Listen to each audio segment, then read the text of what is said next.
കയറ്റുമതിയിൽ ഇന്ത്യയെ പണിഞ്ഞ് Japan. Join the legacy of excellence at Little Flower Engineering Institute, Kalmasheri. Indian കയറ്റുമതി സംസ്കരണ കേന്ദ്രങ്ങളിലെ കീട നിയന്ത്രണ നടപടിക്രമങ്ങളിലെ പോരായ്മകൾ ക്വാറന്റൈൻ ഉദ്യോഗസ്ഥർ ചൂണ്ടിക്കാണിച്ചതിനെ തുടർന്ന് ജപ്പാൻ ഇന്ത്യയിൽ നിന്നുള്ള മാമ്പഴ ഇറക്കുമതി നിർത്തിവെച്ചു. മാമ്പഴ സീസണിന്റെ ഉച്ചസ്ഥായിയിൽ ഈ തീരുമാനം വന്നത് കയറ്റുമതിക്ക് വലിയൊരു തിരിച്ചടിയാണ്.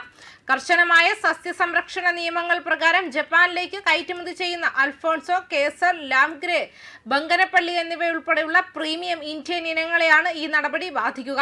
ഇന്ത്യൻ മാമ്പഴങ്ങൾ തങ്ങളുടെ പ്ലാന്റ് ഹെൽത്ത് സ്റ്റാൻഡേർഡുകൾ പൂർണ്ണമായും പാലിക്കുന്നുണ്ടോ എന്ന കാര്യത്തിൽ ജാപ്പനീസ് അധികൃതർ ആശങ്ക ഉന്നയിച്ചതായാണ് വിവരം. ഇക്കണോമിക് ടൈംസിന്റെ റിപ്പോർട്ട് പ്രകാരം ഈ വർഷം ആദ്യം നടത്തിയ പരിശോധനകളിൽ ഇന്ത്യയിലെ വേപ്പർ ഹീറ്റ് ട്രീറ്റ്മെന്റ് സൗകര്യങ്ങളിൽ ജപ്പാനിൽ നിന്നുള്ള ഇൻസ്പെക്ടർമാർ പ്രവർത്തനപരമായ ക്രമക്കേടുകൾ കണ്ടെത്തിയിരുന്നു. മാമ്പഴങ്ങളിൽ പഴ, ഈച്ചകൾ പോലുള്ള കീടങ്ങളില്ലെന്ന് ഉറപ്പാക്കാൻ കയറ്റുമതിക്ക് മുൻപ് അവയെ അണുവിമുക്തമാക്കുന്ന ചുമതലയാണ് ഈ കേന്ദ്രങ്ങൾക്കുള്ളത്. തങ്ങളുടെ ആഭ്യന്തര കാർഷിക മേഖലയ്ക്ക് ഗുരുതരമായ ഭീഷണിയായി കണക്കാക്കുന്ന പഴ, ഈച്ചകൾ ഉൾപ്പെടെയുള്ള കീടങ്ങളുടെ കാര്യത്തിൽ ജപ്പാൻ ഒട്ടും വിട്ടുവീഴ്ചയ്ക്ക് തയ്യാറാകാത്ത നയമാണ് പിന്തുടരുന്നത്.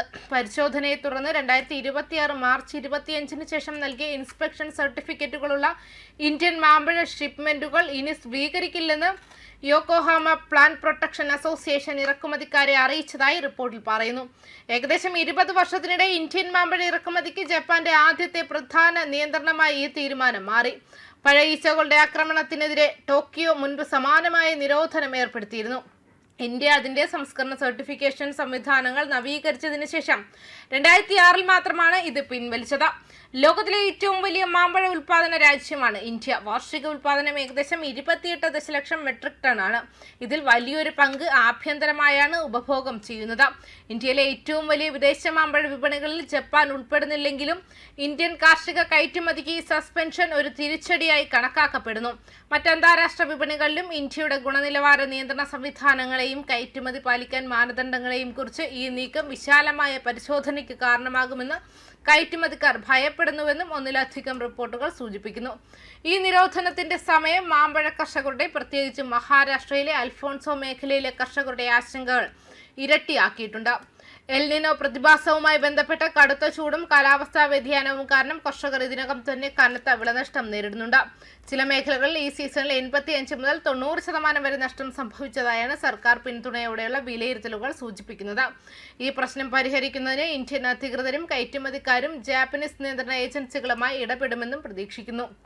ജാപ്പനീസ് വിപണിയിലേക്കുള്ള പ്രവേശനം വേഗത്തിൽ പുനഃസ്ഥാപിക്കുന്നതിന് ഇന്ത്യക്ക് ഇപ്പോൾ സംസ്കരണ സൗകര്യങ്ങൾ, കൂടുതൽ കർശനമായ നിരീക്ഷണം, ശക്തമായ ഡോക്യുമെന്റേഷൻ രീതികൾ, കർശനമായ കീടനിയന്ത്രണ നടപടികൾ എന്നിവ ആവശ്യമായി വന്നേക്കാമെന്ന് വിദഗ്ധർ പറയുന്നു. അതേസമയം സാങ്കേതിക പോരായ്മകൾ എന്തൊക്കെയാണെന്ന് ഇന്ത്യൻ അധികൃതരോ ജാപ്പനീസ് അധികൃതരോ ഇതുവരെ പരസ്യമായി വ്യക്തമാക്കിയിട്ടില്ല. ന്യൂസ് ഡെസ്ക് കർമ്മ ന്യൂസ്.